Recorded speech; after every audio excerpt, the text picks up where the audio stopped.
Pride Month is coming, di mana di seluruh dunia kaum LGBTQ berusaha mengingatkan kita semua bahwa seksualitas kaum mereka perlu diakui, dipahami, dan lebih daripada itu dirayakan.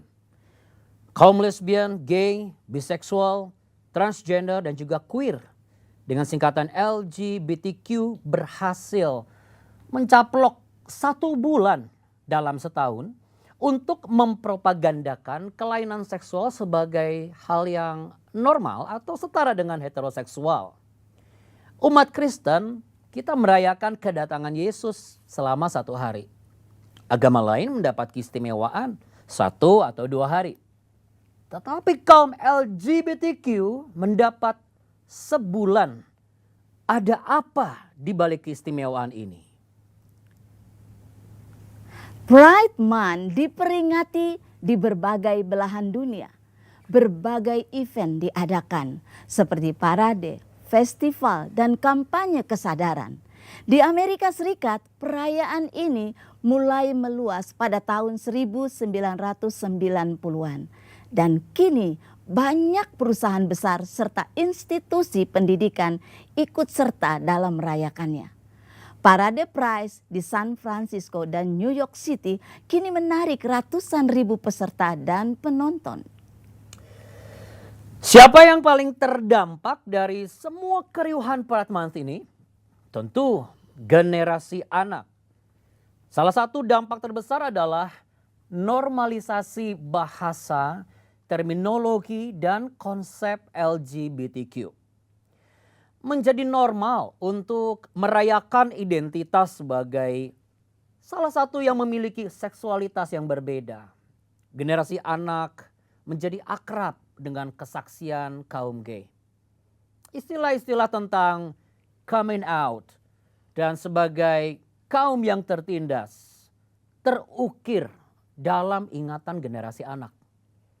Mereka didorong untuk menjelajah seksualitasnya dan berusaha menemukan identitas seksual mereka di usia muda.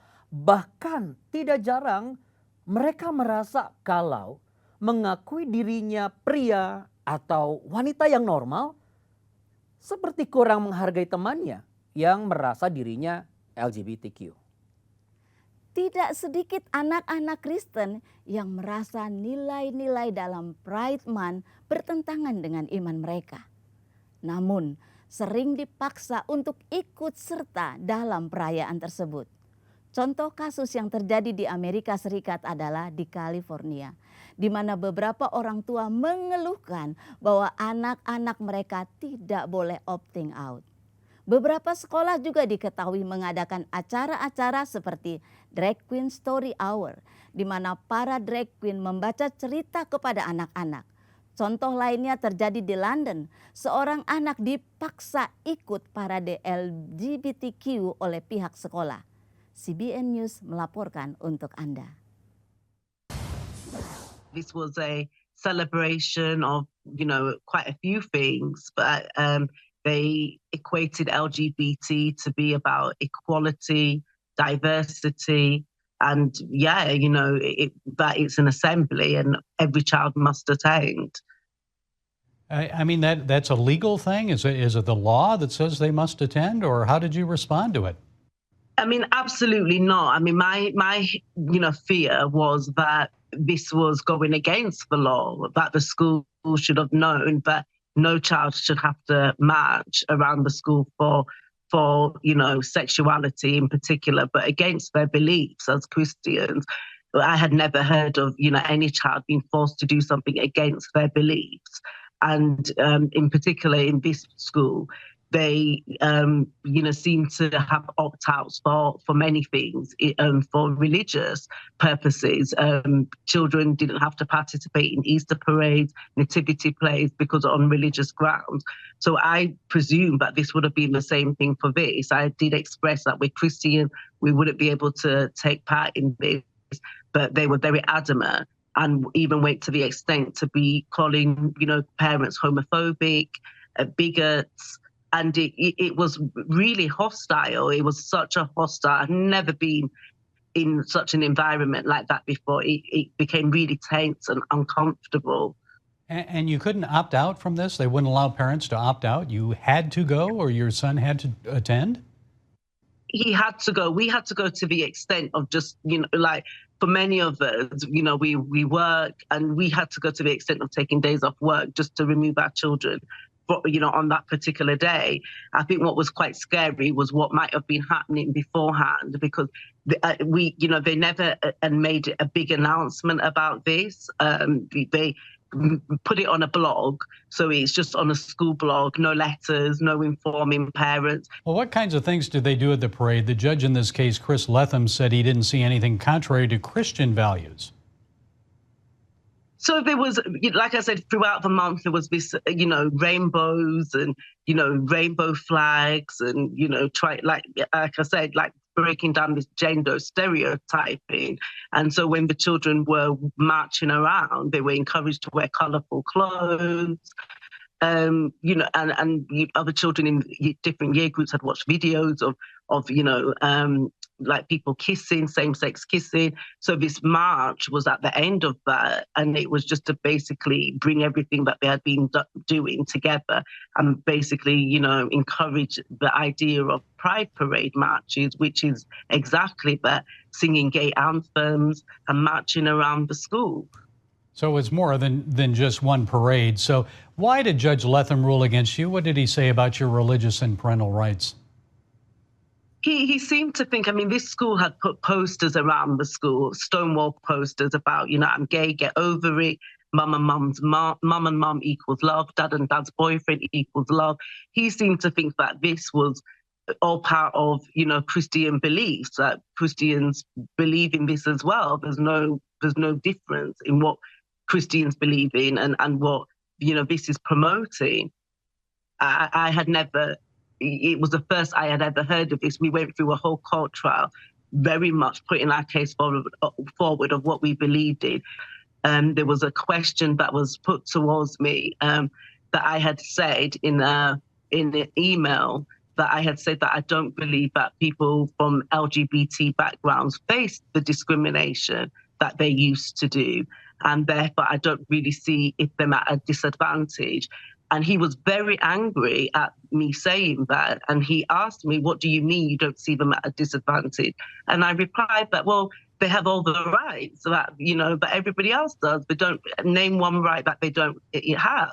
And he was really angry. And he even at some points was asking me to apologize and to take things back.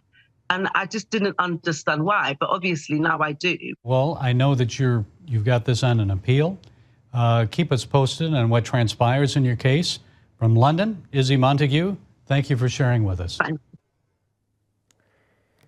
Mungkin Anda berpikir bahwa hal-hal yang diungkapkan tadi terjadi jauh di Amerika Serikat dan Eropa. Tetapi sadarkah Anda bahwa Pride Month tetap mendarat di Indonesia? Social media, TikTok, Facebook antara lain menjadi modus utama penyebaran propaganda ideologi gender ini. Lalu bagaimana caranya kita sebagai orang tua dan gereja dapat membekali generasi anak untuk menghadapi pengaruh ideologi ini? Saat ini sudah bergabung bersama dengan kita Bapak Andre Tunggal. Beliau adalah seorang content creator. Beliau juga seorang hamba Tuhan sekaligus founder aplikasi Hello God. Namun sebelum kami berbincang-bincang, bagi Anda yang belum subscribe, jangan lupa silakan subscribe channel YouTube Jawaban. Dan tinggalkan komentar di kolom bawah serta bagikan video ini ke setiap kenalan Anda. Kami mengajak Anda bagi yang ingin didoakan secara langsung, Anda bisa langsung ketik di kolom komentar yang tersedia. Akan langsung kami doakan di akhir video ini. Dan kita sapa dulu kepada Pak Andre, sekaligus juga pastor, sekaligus juga founder, tapi saya sebut dengan Bung Andre. Bagaimana Bung Andre? Kabarnya? Halo, Bung Andi. Sehat? Selamat malam. Selamat malam. Ya, menurut Anda nih, Pride Month di bulan Juni ini, apa yang perlu diwaspadai? Gerakan ini kan jadi satu gerakan yang sangat masif ya Ya. di dunia barat. Terutama ini jadi satu gerakan yang seakan-akan mempromosikan orang-orang untuk menjadi pride atau membanggakan diri dengan identitas gender yang kita sebut dengan istilah LGBTQ plus and things itu. Ya. Jadi ini jadi satu hal yang kalau menurut saya jadi satu hal yang movement ya. Ini jadi satu movement yang masif, movement yang kemudian meresahkan sekali karena ini jadi menormalisasi ya. Ini jadi satu tabrakan budaya sih. Di mana hari ini kita lihat bahwa anak-anak muda kita kan mengkonsumsi apa yang ada atau message atau berita atau ide gagasan yang mereka dapat di dunia maya dan itu kemudian ditransmisikan ke seluruh dunia. Kita ada dalam satu masa yang boleh dikata apa ya, was-was. Was-was. Atau mungkin bisa dibilang apa ya kalau buat saya bilang ya, cukup Mengkhawatirkan. menarik untuk kita amati. Iya, mengkhawatirkan, juga menarik untuk diamati dan juga dibahas, dan menarik juga untuk ditanyakan kenapa disebut Pride Month. Pride Month, sebenarnya ide utama dari gerakan ini kan kenapa disebut Pride, karena mereka mau come out ya. Jadi Ya. mereka mau come out, mau keluar, mau menunjukkan kepada publik, Ya. atau menunjukkan kepada dunia bahwa they pride with their identity, atau mungkin lebih tepatnya, ada sebuah rasa bangga dengan identitas seksualnya. Ya. Gitu. Tapi Dan mereka itu yang menjadi message-nya mengincar kan. generasi anak nih. Gimana nih, Bung? Ya, Mereka ya. mengincar banget ya anak-anak, bahkan dari usia dini mereka sudah mulai edukasi seperti yang kita lihat tadi barusan. Kenapa kok mereka begitu ngotot untuk mengincar generasi dari anak usia dini? Sebenarnya mungkin lebih boleh dikata bahwa ini adalah sebuah gerakan untuk menormalisasikan ya. Jadi membuat ini menjadi sebuah gulungan, kalau ibarat saya itu kayak bola es, ya, bola salju. Kita tahu bahwa bola salju itu menggelinding, semakin lama semakin besar. Dan saya pikir itu caranya salah satunya adalah membuat anak-anak atau dari generasi muda setuju dengan ide-ide mereka. Which means sebenarnya kalau kita mau peduli atau kita mau lebih cermat mengamati ini, menurut saya ini adalah gerakan yang bukan semata-mata LGBT, tetapi ini adalah gerakan politis, menurut saya. Jadi ada unsur pemaksaan juga di sana? Sure. Jadi ada unsur pemaksaan, unsur yang sebenarnya mereka kan mau bikin sebagai sebuah apa ya, kesetaraan hak asasi manusia. Tapi lucunya adalah Ya. mereka justru melangkahi ide dari kesetaraan itu sendiri, which means mereka melakukan yang namanya infiltrasi dan pemaksaan kepada anak-anak kecil juga. Iya, sekaligus dengan komentar-komentar dan juga ucapan-ucapan yang mendiskreditkan setiap orang tua dan lain sebagainya. Dan ini membuat semakin menurunnya nilai-nilai yang seharusnya mungkin mereka coba mempengaruhi anak-anak, seolah-olah ideologi ini adalah ideologi yang lebih benar daripada Ya. yang selama ini mereka dapat di kehidupan mereka sebelumnya. Nah, Iya, yang menjadi jadi ini kan gerakan anti tatanan yang selama ini dianggap normal kan. Ya. Sebenarnya kita kalau mau jeli melihat, seharusnya kita tuh ngomongin dulu soal masalah kenapa ini pride dan apa yang seharusnya kita lihat, apa permasalahan.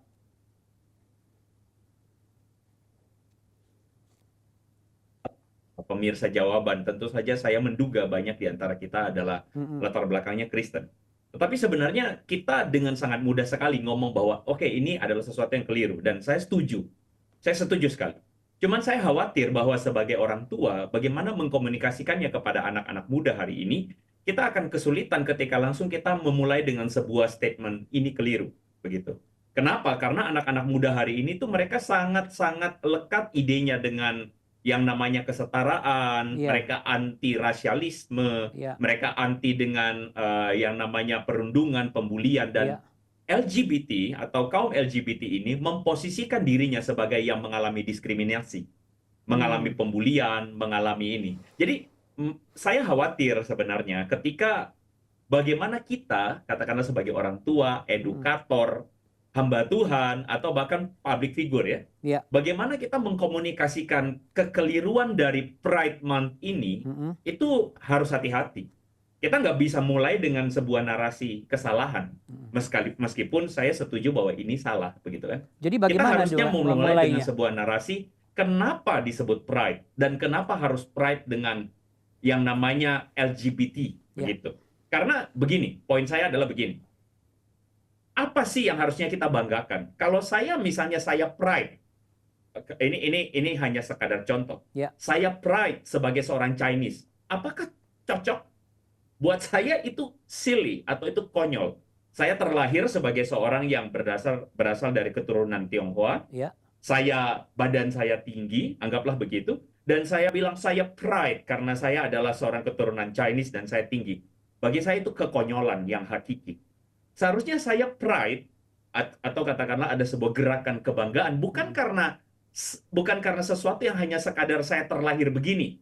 Karena mencontoh apa yang LGBT bilang kan mereka terlahir demikian ya. Ya. Itu perkara benar atau tidak nanti dulu. Ya. Tapi anggaplah benar. Bagi saya pride karena saya adalah LGBT itu adalah itu kekonyolan begitu. Karena saya tidak melakukan apa-apa untuk saya menjadi itu. Anggaplah mungkin Bung Andi kita bilang kita pride karena apa? Pride karena rambut saya lurus. Saya pride karena mata saya belok. Bagi saya itu kekonyolan begitu loh. Ya. Tetapi seharusnya yang kita bilang pride itu karena misalnya saya melakukan hal yang baik. Saya melakukan hal yang sebenarnya atau hal yang benar. Harus itu menjadi lebih masuk akal, begitu ya. Ya. Seorang penulis namanya Viktor Frankl, dia menuliskan sebuah buku Man's Search for Meaning. Ketika satu saat dia itu adalah seorang penyintas dari kamp Nazi ya, kamp konsentrasi Nazi. Dia adalah seorang Austria, kebangsaan Yahudi, seorang psikoanalis. Ketika dia ditanya, apakah kamu benci dengan orang Jerman? Dia menuliskan bahwa saya tidak benci dengan orang Jerman. Kenapa alasannya? Karena padahal waktu itu kan orang Jerman menyiksa dia. Ya. Ya. Membunuh istrinya, menyiksa keluarganya, membunuh anaknya. Kenapa dia tidak benci? Viktor Frankl mengeluarkan sebuah statement. Dia bilang begini, baik orang Jerman maupun orang Yahudi, ada yang disebut sebagai decent people dan kelompok keduanya adalah indecent. Ya. Jadi orang yang baik dan orang yang tidak baik. Jadi dia tidak membagi orang atau manusia berdasarkan ras Jerman, ras Arya, atau ras Semit, tidak. Ya. Tapi dia membagi orang berdasarkan baik atau tidak baik. Ya, Dan menurut saya lebih beralasan kalau kita menyebut bahwa pride atau merayakan itu adalah merayakan kebaikan orang, merayakan kebenaran orang, merayakan prestasi. Ya, itu Bukan kalau merayakan pride-nya satu hal-hal merayakan. yang seperti itu. Itu kalau pride-nya merayakan. Tapi kalau pride-nya di sini mengambil sebuah rasa kemegahan dan juga kebanggaan, ini sudah menjadi satu nilai yang kontradiktif dengan kebenaran firman Tuhan kan, bahwa memegahkan diri itu sesuatu yang sangat dibenci oleh Allah, itu yang pertama. Dan yang kedua, ini sepertinya gerakan yang mau membajak generasi anak nih. Nah, apa yang bisa dilakukan sebagai orang tua supaya generasi anak kita itu tidak terbajak dengan ideologi ini yang memaksa generasi anak untuk segera mengidentifikasi, kamu harus bisa mengidentifikasi identitas seksual kamu itu apa, tapi mereka juga yang melihat itu gitu. Apa yang harus kita lakukan menurut Anda? Ya, that's why kenapa tadi saya mulai dengan yang namanya bagaimana kita berbicara kepada anak ya. Karena ngomong tentang anak kan tentu sebarannya banyak. Ya. Anak dalam fase pertumbuhan, fase awal, stage awal, atau anak dalam konteks misalnya remaja. Tadi saya berbicara dalam artikulasi remaja. Oke. Kita seharusnya sebagai orang tua mampu untuk memberikan sebuah artikulasi kepada anak-anak kita. Kenapa kita tidak setuju dengannya? Oke. Karena gerakan di luar adalah kalau saya tidak setuju dengan Pride Month atau saya tidak setuju dengan gerakan LGBT, saya disebut membenci mereka. Itu kan adalah sebuah lompatan kesimpulan, Iya. di mana kalau saya tidak setuju bukan berarti saya benci kamu. Saya tidak setuju, tapi tidak berarti saya akan memperlakukan kamu sebagai seorang yang saya layak benci, saya layak persekusi. Saya akan tetap memperlakukan kamu apa adanya, saya memperlakukan kamu sebagai sesama manusia. Nah, inilah kesalahan pikir anak-anak kita, karena mereka berpikir bahwa kekristenan itu mempersekusi orang-orang ini. Nah, kita dari awal harus memberi garis batas bahwa ketidaksetujuan kita akan perilaku mereka itu tidak berarti bahwa kita mempersekusi mereka. Saya kira itu harus clear dulu sebagai seorang practitioner. Iya, tapi Bung, tapi kita bisa lihat gereja ini kan seolah-olah, maaf ya, silence aja gitu terhadap agenda kampanye ideologi LGBTQ ini. Sedangkan yang lebih vokal tuh saudara-saudara kita yang lain gitu, lebih berani bersuara, berani untuk melindungi anak dari ideologi ini. Sedangkan gereja tuh seakan-akan ini suatu gerakan, udahlah jangan diomongin. Aduh udah kita terima aja. Nah, bagaimana menurut Anda? Apa yang harus dihentikan? Mana yang harus dilakukan supaya perlindungan atas anak-anak kita itu terrealisasi. Anak-anak kita tidak terbajak, tidak terpengaruh dan tidak tergerus oleh gerakan ini.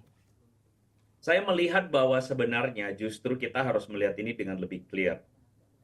Saya sebenarnya setuju dengan artikulasi, bukan artikulasi. Saya setuju dengan kemampuan dari mungkin katakanlah orang-orang Muslim untuk langsung mengambil sikap, menyatakan ketidaksetujuan. Tetapi menurut saya kita harus berhati-hati ketika mengatakan kita harus seperti mereka. Karena artikulasi yang mereka munculkan adalah artikulasi yang menurut saya cenderung persekutif. Dan itu justru akan mendatangkan antipati buat anak-anak muda. Nah, saya sepakat bahwa gereja kurang berbicara. Itu saya sepakat. Nah, dan saya sebenarnya mendorong bahwa para pemimpin gereja atau para pemimpin umat seharusnya berani untuk mengambil sikap, mengambil tindakan, menyatakan suara kenabian, ya, menyatakan suara kebenaran terhadap isu-isu seperti ini.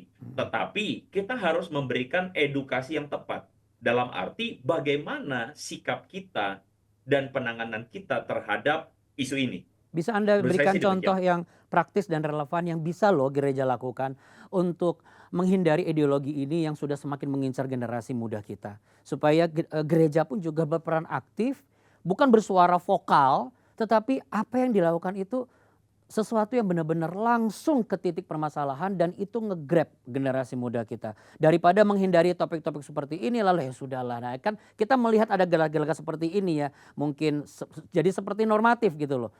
Jarang berani untuk diungkap dan mengedukasi ini. Apa menurut Anda yang ini gereja harus lakukan ini nih? Saya pikir begini loh, dari bagaimana mengkaji isu ini aja gereja sudah, saya tidak ngomong semua gereja, tetapi saya bilang pada umumnya ya, Ya. bahwa gereja cenderung untuk langsung mengambil posisi menuding. Buat saya, mengambil posisi menuding itu tidak sehat. Kita harusnya memberikan reason, memberikan kajian yang lengkap, yang terarah terhadap isu ini. Kenapa kita berani mengatakan ini salah, dan bagaimana seharusnya pelaksanaan atau tindakan pastoral kita terhadap orang-orang yang sedang melakukannya. Dalam beberapa waktu yang lalu saya seminar di salah satu gereja di Bandung terhadap isu ini. Dan faktanya adalah ada yang hadir di dalam seminar itu mengaku, dan jumlahnya bisa lebih dari 5 orang. Yang mengaku bahwa mereka bergumul dengan menyukai sesama jenis. Tetapi saya berani bilang bahwa orang-orang tersebut bukan orang-orang yang menghidupi kehidupan sebagai seorang LGBT. Nah, kebingungan-kebingungan itu yang saya bilang seringkali gereja tidak bisa menempatkan diri sebagai orang-orang yang mengalaminya. Nah, padahal anak-anak muda kita di lapangan itu berjumpa, berkawan dengan orang-orang ini. Dan mereka merasakan perasaan dipersekusi, di-exclude, ditolak oleh gereja.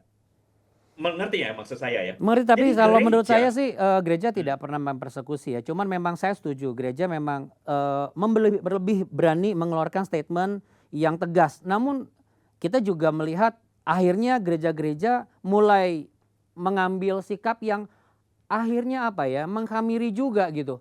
Karena oh ini melanggar hak asasi manusia dan ini mengatasnamakan, langsung mulai masuk ke dalam nilai-nilai normatif lagi.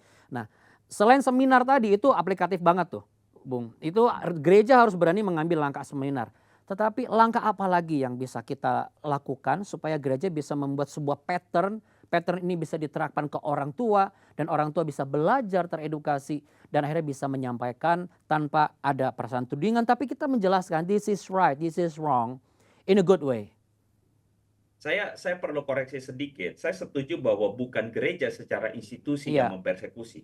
Personal Tetapi ya. komunitas gereja, Iya. ya tentu dalam hal ini adalah personal Iya. maupun budaya kita yang menurut saya terlalu prematur Iya. di dalam menjudge orang-orang ini. Iya. Dan itu harus kita tertibkan sebenarnya. Bagaimana Sehingga- caranya menertibkannya itu? Ya, makanya sebagai seorang pemimpin kita harus mengeluarkan statement of faith atau bagaimana pendekatan iman Kristen terhadap fenomena ini. Dan menurut saya jemaat harus diedukasi. Saya berharap seminar-seminarnya itu bukan cuma bilang LGBT salah.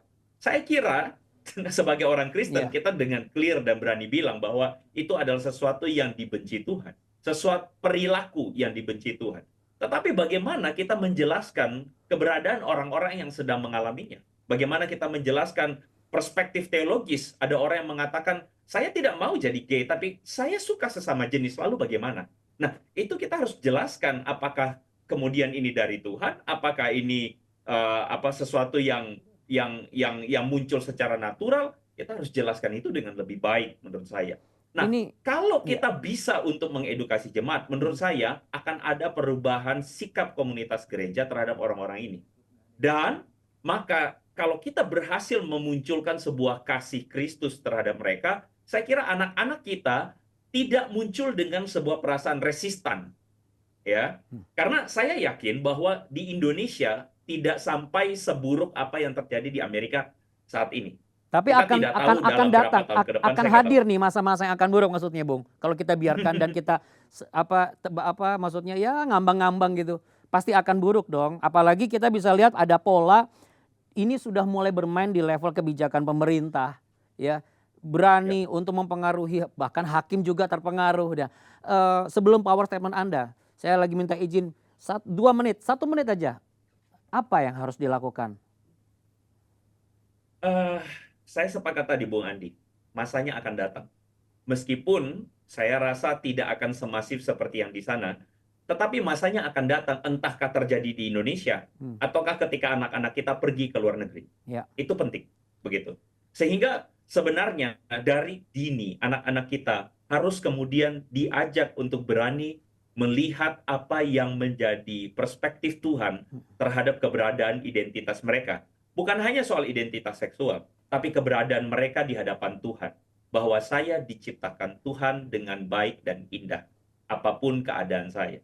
Jadi, kalau saya diciptakan dengan baik dan saya diciptakan untuk Tuhan, maka saya kira itu menjadi satu dasar yang baik untuk anak-anak kita. Ketika nanti satu saat mereka akan berhadapan dengan dunia itu. Saya ingin mengulangi sekali lagi, bahwa entahkah terjadi di Indonesia, ataukah nanti anak-anak kita akan pergi ke luar negeri atau nanti berteman atau punya komunitas dengan luar, saatnya akan datang. Nah, kita sebagai gereja dan sebagai orang tua Kristen, saya pikir orang tua pun tidak boleh langsung kemudian meletakkan tanggung jawab atau semuanya itu pada pundak gereja. Saya kira itu terlalu cuci tangan ya. Kita sebagai orang tua kita harusnya juga bisa menemukan artikulasi yang tepat. Bagaimana kita melihat fenomena ini dan menjelaskannya dengan baik kepada anak-anak kita. Bung Andre, terima kasih banyak Pastor perbincangan kita seru, tapi bukan cuma seru dan semoga kita berkatakan ini menggagas dan mengedukasi dan membangkitkan kesadaran. It's a wake up call kalau Pak Mark bilang untuk kita semua bahwa ada tugas terpenting bagi orang tua dan juga gereja. Tuhan berkati, maju terus. Bung Thank Andre. you so much, Bung Andi. Tugas terpenting kita sebagai orang tua adalah melindungi anak-anak kita dari segala sesuatu yang tidak sesuai dengan kebenaran firman Tuhan. Dan juga mewariskan iman kita kepada mereka. Firman Tuhan dalam Amsal pasal 22 ayat 6 berkata, "Didiklah orang muda menurut jalan yang patut baginya. Maka pada masa tuanya pun ia tidak akan menyimpang daripada jalan itu." Ya. Dan ini yang harus menjadi catatan penting buat kita. Tugas orang tua sangat penting, memikirkan anak-anak seperti apa. Kita harus berani vokal tanpa judgement, tapi kita harus menyatakan this is right, this is wrong. Ya, seperti apa yang dikatakan tadi, sedini mungkin anak-anak diberi fondasi yang kuat di dalam Tuhan. Sehingga pada waktu mereka dewasa kelak, mereka tidak akan menyimpang. Ya. Begitu pentingnya sebuah fondasi iman. Ya, dan itu semua berangkat dari orang tua, Bu. Yes.